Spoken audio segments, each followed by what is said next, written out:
দর্শক, আপনারা এই যে টেপ বা ফরকটা সেলাই করতে হলে ভিডিওটা দেখুন। এই যে এভাবে কুচি দিয়ে নেওয়া হচ্ছে, এটা হচ্ছে কুচিটা হচ্ছে আপনাদের এটাতে মহরাতে কুচিটা লাগানো হবে, মানে হাতা হবে না।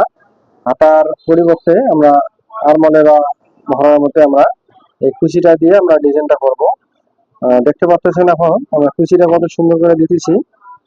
এই কুচিটা আপনারা মানে আস্তে আস্তে দেবেন, কিন্তু আপনাদের সৌন্দর্য হবে যেন এরকম ভাবে দিতে হবে। কাপড়টা কিন্তু আমাদের ডাবল করে নেওয়া হয়েছে। ডাবল করে নেওয়ার পরে আমরা এই কুচিটা ভাবে দিচ্ছি। আর আপনাদের এক সাইড কিন্তু আপনাদের মানে ডাবল করাতে এক সাইড কিন্তু এই দেখেন এই সাইডটা কিন্তু আমাদের এই সাইডটা কিন্তু আমাদের ডাবল ভাঙার মধ্যে আছে, এটাতে কোনো ফেসবে না অথবা সুতা বাইর হবে না। এই যে আমাদের এই কুচি অংশটা কিন্তু কুচিতে দেওয়া হয়ে গেল, দেখতে পাচ্ছেন। এখন আমরা এই কুচিটা এখন আমরা দেবো। দেখেন এই যে কুচিটা আমরা এখানে কেটে নিয়েছি, আমরা একটা হাতার জন্য আমরা এটা নিয়ে নেবো।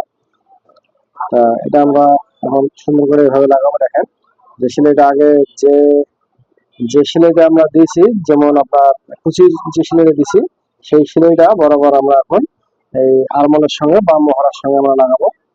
দেখেন কিভাবে লাগাতেছি, আমাদের ঘুরিয়ে ঘুরিয়ে আমরা শুরু করে এক সমান ভাবে এখন আমরা কাপড়টা রেখে আমরা সেলাইটা দিতেছি। যারা এই ঘরে বসে এই কাজগুলো শিখতে চান তারা এই ভিডিওগুলো দেখলে আপনারা শিখতে পারবেন। দেখেন এই যে আমার গলাটা হাতার অংশটা কিন্তু লাগা হয়ে গেছে। হাতা এটাকে আমরা টেপ বলি, হাতা ছাড়া। তা আমরা এটা ডিজাইন দিয়ে দিলাম। এখন এটা আমরা চাপ সেলাই করে দিচ্ছি। দেখেন আমাদের ওটা হাতা কিন্তু লাগা হয়ে গেছে। গলাটা আমরা লাগিয়ে নিয়েছি, গলাটা আপনারা একটু ভিডিও দেখাতে পারি নাই। দেখতে পাচ্ছেন গলাটা কিন্তু এই নিয়মে লাগানো হয়েছে। এটা হচ্ছে চেন কাপড় দিয়ে, আর গলাটার মধ্যে একটা কিন্তু পট্টি দেওয়া হয়ে গেছে। ওটা পাইপিং দেওয়া হয়েছে হালকা করে, যেন গলাটা সুন্দরভাবে বসে এবং সুতাটা বাইর না হয়। আচ্ছা, এখন আপনারা দেখতে পাচ্ছেন এখন আমরা এই হাতার অংশটা আমরা লাগাবো। এখন ওটা হাতা আপনারা দেখেছেন, দেখেন ওই একই নিয়মে আমরা এখানে লাগাচ্ছি।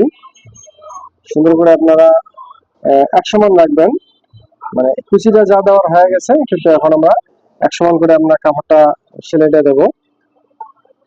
সেলাইটা আমরা দিচ্ছি। দেখেন এটা আপনাদের কোনো জায়গায় টানাটানি করার প্রয়োজন নাই, আপনারা সমানভাবে আপনারা এই সেলাইটা দিয়ে লাগিয়ে নেবেন। এই যে লাগা হয়ে আছে, এখন দেখতে পাচ্ছেন।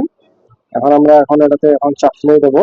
এখানে উপরে চাপ সেলাই দিতে হবে একটা, মানে 1 ফিটে একটা চাপ সেলাই দিতে হবে। চাপ সেলাইটা না দেওয়া পর্যন্ত কিন্তু এটা সুন্দরভাবে এটা মানে ফিনিশিং হবে না।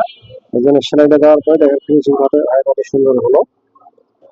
আপনারা এই কাজগুলো ঘরে বসে আপনারা কাজগুলো শিখতে পারেন। আপনারা এই ভিডিওগুলো দেখলে আপনারা শিখতে পারবেন। আপনাদের জন্য এই ভিডিওগুলো বানাচ্ছি যেন আপনারা শিখতে